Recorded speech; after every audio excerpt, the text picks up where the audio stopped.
the fintech space, and she'll be taking us on a sweet ride on the shege journey. That's if it's not shege banza or shege pro max. Hi, Tosin. Hi. Hi, Blessing. Hi, Good evening. everyone. How are you today? First of all, Blessing, you're too dramatic. Yes, That's the first thing I have to say. I'm doing okay. It's okay. really great to be here. And forget all the English that Blessing is speaking. I just really look forward to having a nice session with everybody and hopefully be able to take one or two questions. Then again, try not to focus on, okay, let me turn on my camera so that you can put a face to the name. I believe my camera is on. You guys can see me, right? Okay. So hi, everyone. Yeah.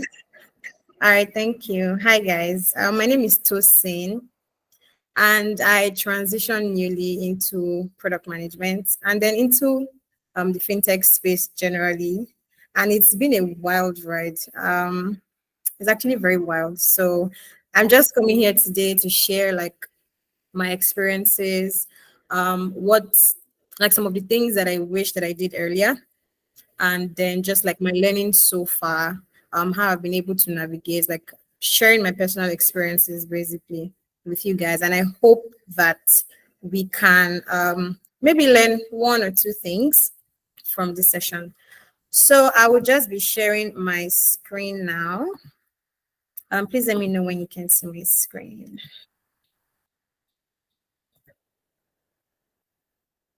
All right. Is my screen visible? Yeah, Yeah. yes, yes. All right. All right. Thank you so much. Okay. So basically, what we're going to be looking at today is FinTech PM Shege Chronicles, right?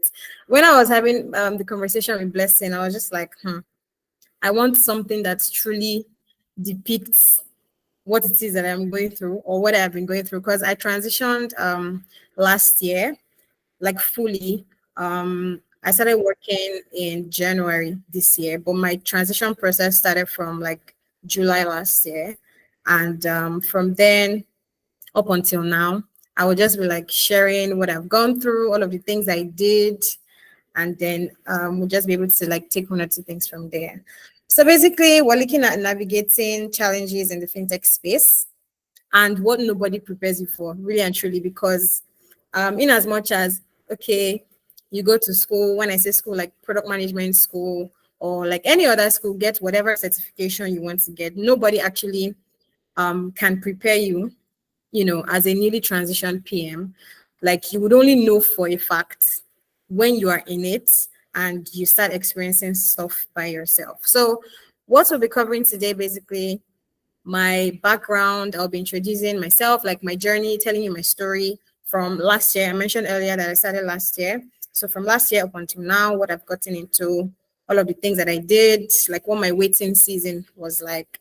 And then now, like some of the things that I've gone through. So the shege basically, because there's a lot of shege in fintech, I kid you not. And my coping mechanisms, right? What I've been able to do to just find my way around the whole thing. Then hopefully we have like a question and answer session. So I mentioned before that nobody can fully prepare you for that transition, right? The only way you'll be able to experience the entirety of it is when you're eventually in it. So basically my journey and how I landed here. I would say that my journey is very, I mean, some call it chaotic, but I would call it, I mean, it's an interesting journey because my first career choice or path was actually becoming a chef. So fun fact is I am a trained chef. I am a trained makeup artist, and now I am a product manager, right? So I always wanted to be a chef. I was in university, I went to Unilag, studied educational management. And before I finished school, I was just thinking, what is that thing that I'm going to do that will just, you know, really put me out there? I like cooking, I love food, I love to eat. And I was just like, okay, I think being a chef is actually the way to go, since I love to eat. I crave, like, my craving level is just wild. So this minute I can feel like eating something. The next minute I feel like eating something, and I cook all of those things. So I said, you know what? I'm going to be a chef. So I went to culinary school. After culinary school, I finished university, and then my first job was as a like kitchen. Will I say kitchen assistant, or I don't? Yeah, it was like a kitchen assistant in a hotel. So I did my NYC there, and the chef career was actually, looking pretty good. So I got tired. I wanted to do corporate, because when you're in hospitality, you don't get, like, you only get one day off, and I cherish my weekends a lot. So I decided to move to corporate. So I moved to corporate. I joined KPMG in 2019. I was a compensation and benefits analyst. So I was in KPMG for 1 year and 9 months. And then I got tired. I wanted to go back to my chef life. So I was just like, you know what? I'm actually ready now. I'm going to face this thing head on. So I went back to being a chef. I joined Eden Life in 2020. Same year that I left KPMG. As a matter of fact, like few days after I left KPMG, right? So I started functioning as a chef de partie, and that was when I entered into management. But then I was not actively cooking, right? And then in after like few months, my job functions had to change. So I now entered like management, like so administration, building processes and policies and whatnot. So I was actually doing like product management, but on the food facing aspect of things, because I was leading a team that would basically prep the meals that the cook chefs would be able to, process the meals and then pass it out as a finished product. So I was doing QA, like food quality assurance, ensuring that things were okay, whatever. So it was at that point I started telling myself, okay, I think I'm actually doing, I mean, food is a product, right? And then in Eden, it was actually like a food production facility. So we have like our own we had rather our recipes and whatever. So I was doing product management, but just on the food facing aspect, because there were processes backing up what I was doing at the time. So in July, or before July, I started thinking again that, okay, if I am to make that career switch again, this would be the last. And then since I started having interest in product management, I saw that it was very fancy, no stress. I was not informed, I mean, I decided to make my final switch, right? So I enrolled with UTVA. I didn't even know about Enoverlab at the time.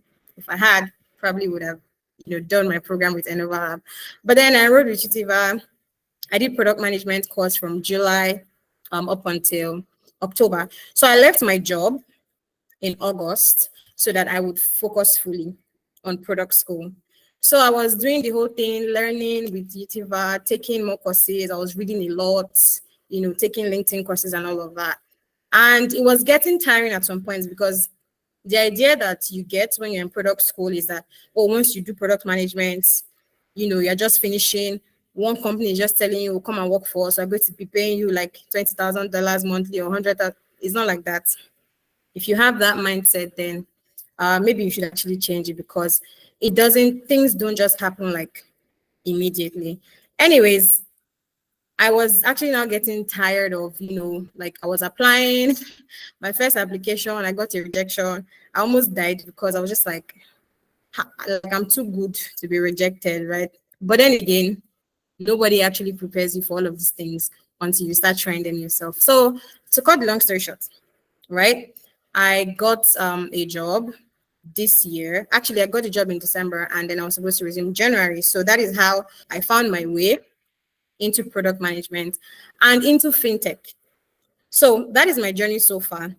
And we'll just look at the other things as we go.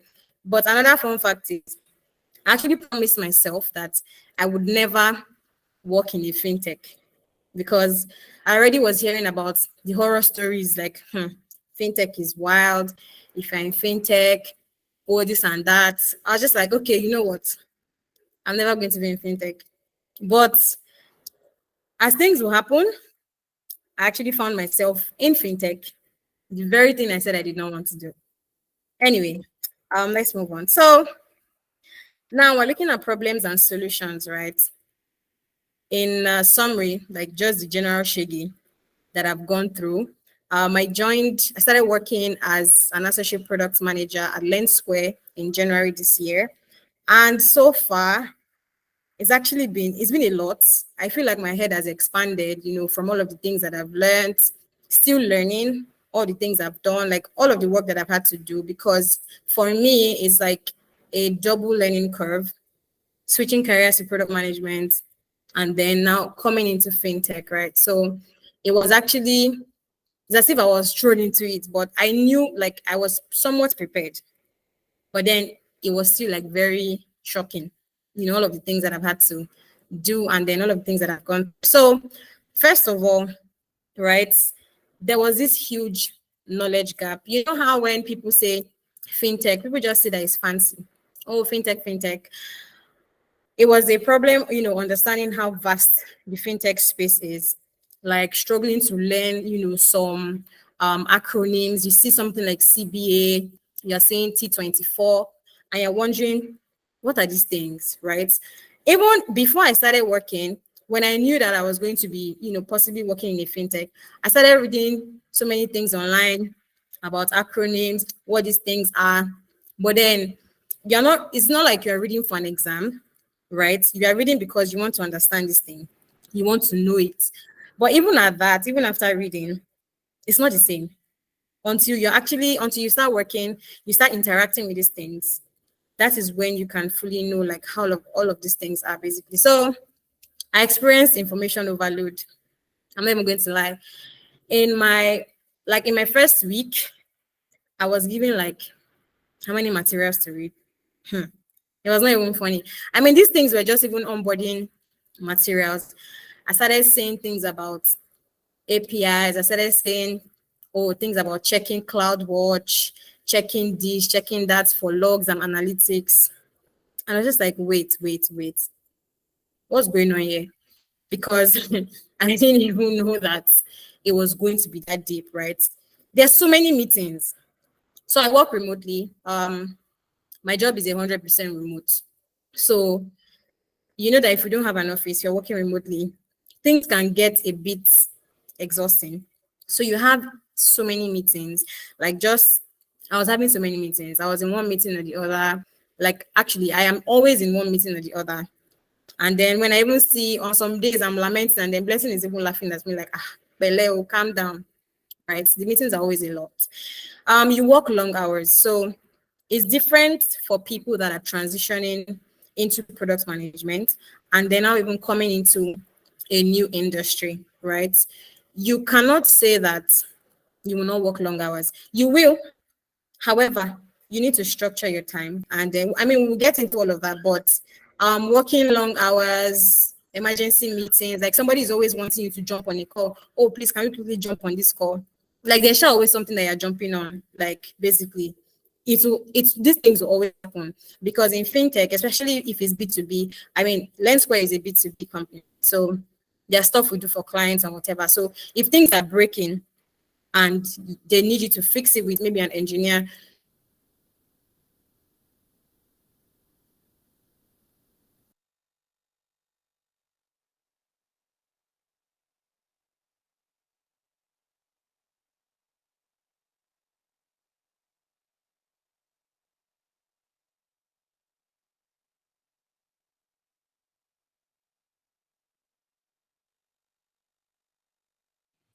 Hey guys, am I the only one who cannot hear Tosin?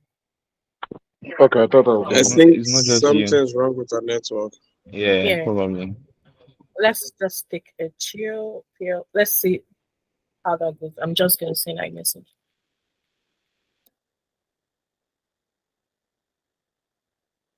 I'm sorry about the breaking transmission, guys. We'll fix it up shortly. All right, that's fine. That's fine.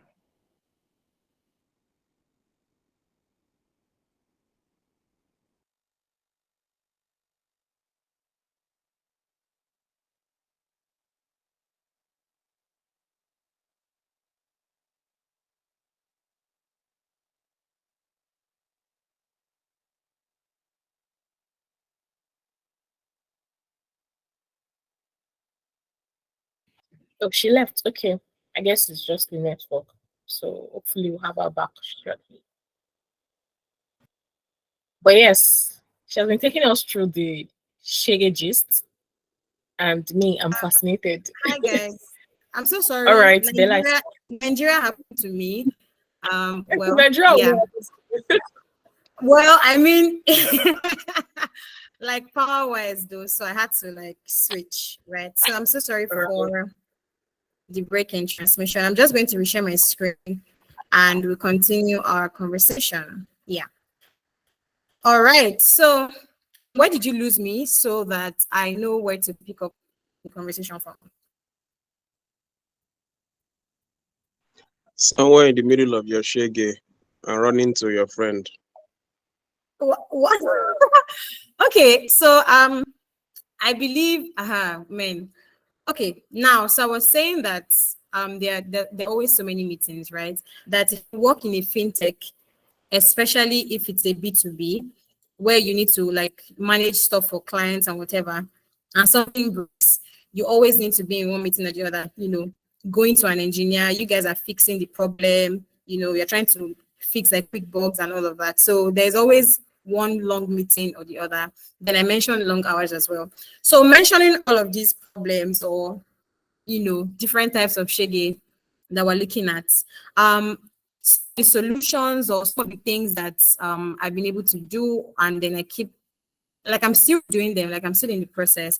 So I was able to read some things or most things about fintech, and then I would just advise that anybody that is, considering on switching into the fintech space. I mean, maybe you're already a product manager and you are thinking about coming into fintech, or you are planning to actually transition into product management and then into a fintech. So what you need to do is, number one, read everything and anything that you find, you know, in the industry. Like just read up on stuff because fintech is actually very vast. There is e-commerce, there is cryptocurrency, blockchain, there's lending, investment. There is a lot, right? So when you do that, you actually now decide on what area you want to maybe specialize on or specialize in, right? So when you read stuff, you see how vast fintech is.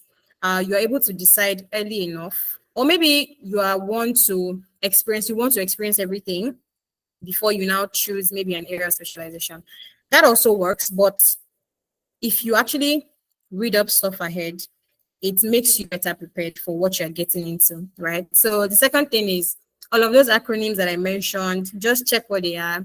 First time I saw CBA, I was like, what the hell is a CBA, right? Core banking application. Like it's it's just that. I mean, it was looking like something big at the time, but when I now knew the meaning, I was like, okay, I was able to now piece the information together and all of that. So when you guys are having conversations in your organization, or maybe you just need to get into a conversation with somebody, and then the person starts to use all these words, you are not like lost, or you're just like, what's this person talking about, right? So when you read about those things, it makes you prepared, it makes you sound smart in conversations, right? Yeah. So the other thing is schedule your learning process. Yes, it's good to learn so many things, but then again, so that you are not overwhelmed and so that you're not asking yourself, am I really sure that I'm in the right career? Because I actually experienced information overload. Yes, I was reading about stuff, but then it is just so vast that you cannot possibly read everything. So schedule the way you want to absorb information, right? I like learning, but then when I am being choked with too many things, I just lose concentration and then I just want to forget about everything. Like life is not that deep, right? So schedule your learning and be intentional about all of the things you're taking in, right? So the next thing is block your calendar. This one is even so that you're not jumping on one meeting or the other, because there's always meetings. So my average day, I have like, I'm not even joking now. In a day, let's say I'm not even having meetings at all, at all, at all, at all. There are like 9 to 10 meetings every day. And if you have 9 hours in a day, because I work 8 to 5, right?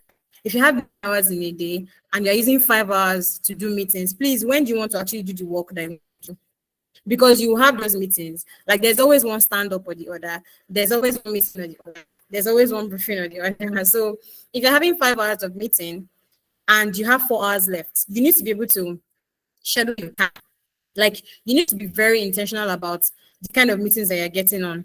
So if you've attended like 4 meetings and you have 4 hours left, block your calendar, do like a focus time or something. It's actually something that I started doing recently, because if people just see free space on your calendar, they're just putting all sorts there, because they can see that you're free.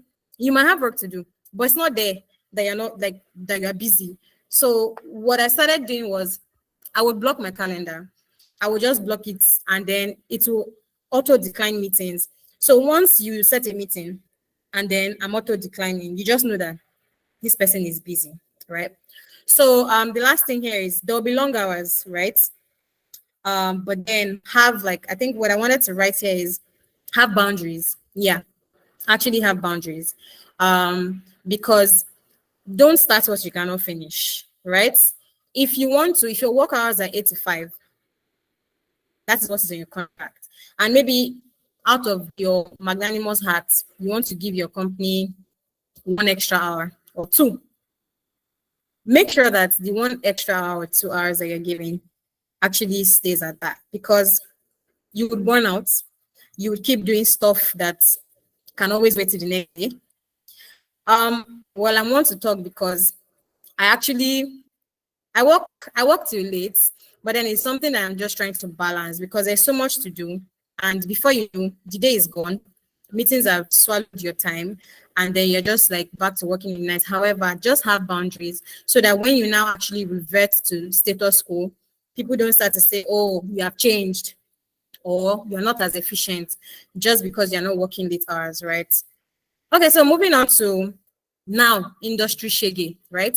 We've talked about the general ones, like all of the things that you may probably experience, long meetings, long working hours, information overload, and whatever. But now, speaking to the actual thing that you already see inside fintech, right?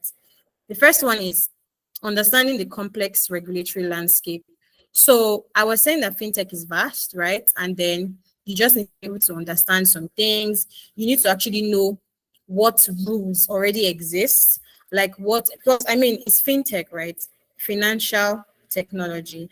And the finance world, there's a lot of rules that, CBN has. There's this rule, there's that rule, and then you need to be able to just like understand what the landscape, is about, like all of the regulatory bodies and whatever. Not like you know everything, but to just have a fair idea, right? This is something that's actually, so shaggy with. Balancing innovation and compliance, managing data security and privacy, because now you're interacting with a lot of BVNs, right? You don't want somebody to come and drag you that it's because they gave you their BVN. That is why they have 5 naira remaining in their accounts, when in the real sense they don't even have money, right? So next one is handling competitive market dynamics, building trust and overcoming skepticism, then ensuring scalability and technical integration. I mean, all of these solutions here would actually, address all of these things I'm talking about. Then collaborating with cross-functional teams. All of these things are actual problems, right? They happen. They are actual problems that, I mean, it's not like I am even out of them. It is still a thing, right? It's just finding ways to manage the situations, and then just ensure that they're not drowning you, you're not drowning in them, right? So now general solutions that you can use to navigate all of these things. Stay updated, right? On rules, talk to experts, who know them well, and then use tools to help follow the rules. So a case in point would be, I would use Google as an example. So now, I mentioned that I work for a B2B company, right? And then we do client projects and whatever. So currently, Google will bounce any application that does not have, for example, a delete account functionality, because they believe that your app, whatever app that you're building, a user should be able to delete their account. Like they can just wake up one day and say, I'm not interested anymore. And then I want to be able to delete my account. So Google has bounced a lot of applications off Play Store just because the delete account functionality was not there. And it came as a shock to me and my team for the first time, because I mean, so many things happen. We did not even know that they started implementing these things. This was as at like March. So most of our apps kicked off, Play Store, and it was actually wild. So we started reading about compliance with Google, reading this, reading that. So it actually helps all of these things, so that things will actually shock you, because in fintech you'll be shocked every day. There's always one new madness or the other, but then for the most part, so that you're able to contain the level of shock and you don't have shock, just like read up on stuff, stay updated, just research basically, so that you'll be able to follow rules, and so that it's not like you are building apps, you're building products and they're getting kicked off Play Store, because that thing is very painful. Because once Google terminates your app, it's never going back on Play Store. But if they remove it and then you adhere to like the policies and whatever, then you can resubmit the app for approval. But then once it's terminated, that is the end of it. So think about all of those things. And in fact, don't even think about it, because you don't want to do hard work and somebody is bouncing your app somewhere just because you were not informed. Exactly. So now work with a team that knows the rules and can help follow them while still making exciting stuff. So I mentioned that as a PM or as a fintech PM, you cannot know everything. So that is why you work in a team.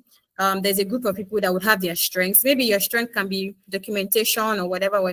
The other person's strength can be research. So you also should be able to leverage each other's strengths, so that the one that has found out, there's a new policy and whatever, can quickly update everybody. So everybody is fixing their house, fixing their things before it becomes a full-blown problem, right?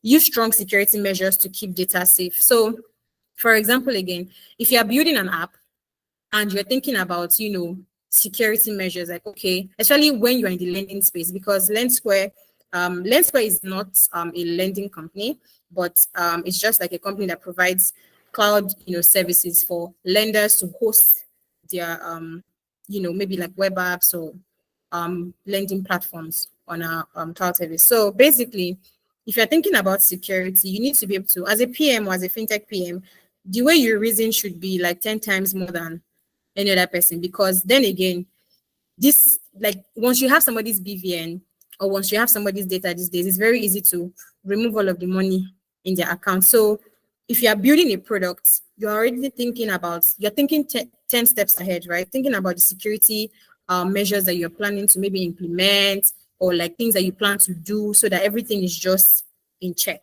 right? Study what customers need. This one is not even only for fintech, like it cuts across all sectors of product management. You want to know what customers need. You want to find a way to solve their problems. Then again, that is what handling competitive market dynamics speaks to. So if you want to do that, like if you're drowning in that, you need to be able to know what customers need, so that you're addressing actual problems and not the problem that you want to address. Because then again, every product is built for the purpose of, meeting people at the point of their needs. Speaking to building trust and then overcoming skepticism, like you need to be able to design your product in a way that it works for everybody. So it's not like you are segregating your product. Oh, it can work for these people, it can work for this kind of people. So you are designing your product to work for everybody.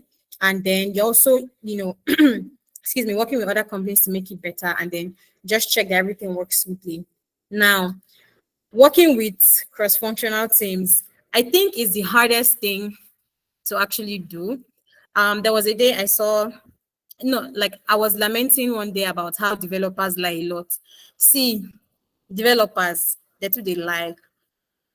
And because of that, you cannot say you want to start fighting in not physical fights, right? Developers they can be very interesting to work with. I don't want to use the word difficult, because they want to do what they want to do when they want to do it, like when it is convenient for them. And then as a PM, remember that you are not their manager, because some PMs actually forget the fact that they are managing the product. You are not managing the engineer, because then again, it's like you guys are on the same maybe work hierarchy or whatever.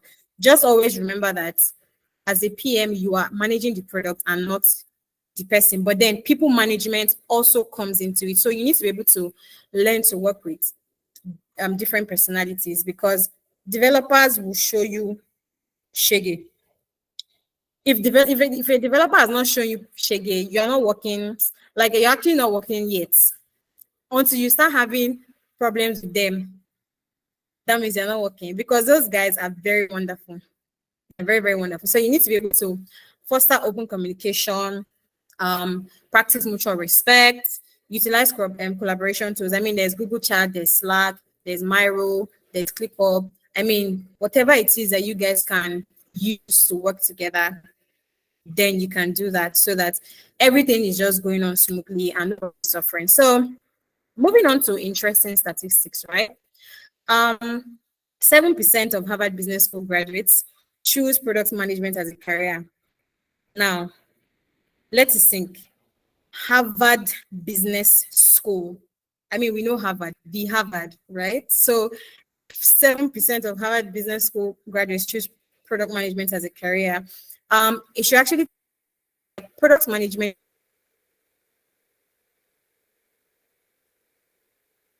is very it's very interesting.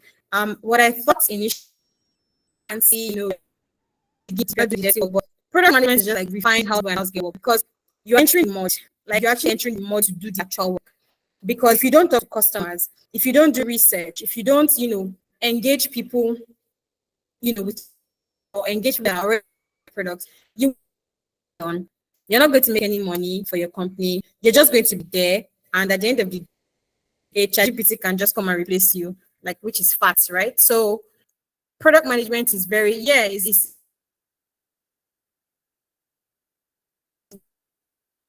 actually, it's a great career. And then there's so many management. You can learn data analysis, you can learn so many things, right? Many know what I'm saying, like in this my eyes, that probably not would have got on it on files, right? In the product manager will be like, what is my business? I do that. I was even thinking about, I mean, like, you'll be able to write queries, you enter database, you go and do stuff. So it actually expands your mind. And the next one is the interest in the last 5 years. So then again, this is your sign that's way to go. Product management ranks in the top 10 of Glassdoor's list, America's 5th jobs. Right? So if you're thinking again, if you want to go into product management, your sign, I don't know. But then, this actually just reflect the fact that product management, whether fintech, whether consumer, is a great career choice. Technology companies lead in recruiting product managers. Then recruitment, that's large, because in every company now they're looking for one product manager or the other. And then if you look at this chart here, it was just like it's showing basically the unemployment rates has remains low despite a slight increase in the recent years. So then again, product management is the way to go, actually, at least for me, because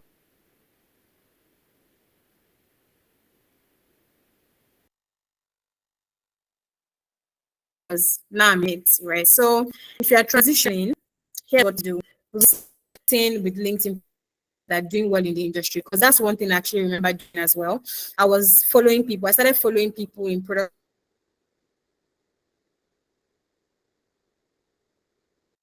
management. I started just like them content, like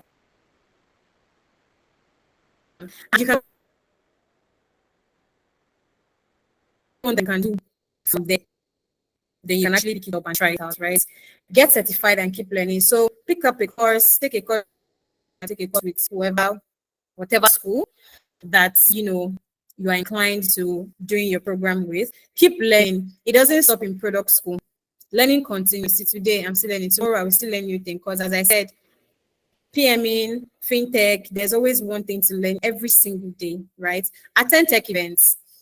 If you're not an outgoing person, I think you might need to be, because if you're thinking of transitioning, you actually need to build your network, build your network in fintech, build your network in product management, and then take part in projects as well, because you might not get, like, if you're in a program and you just finish, you might not get a job straight away. I didn't work for 4 months because then again, it's not magic, right?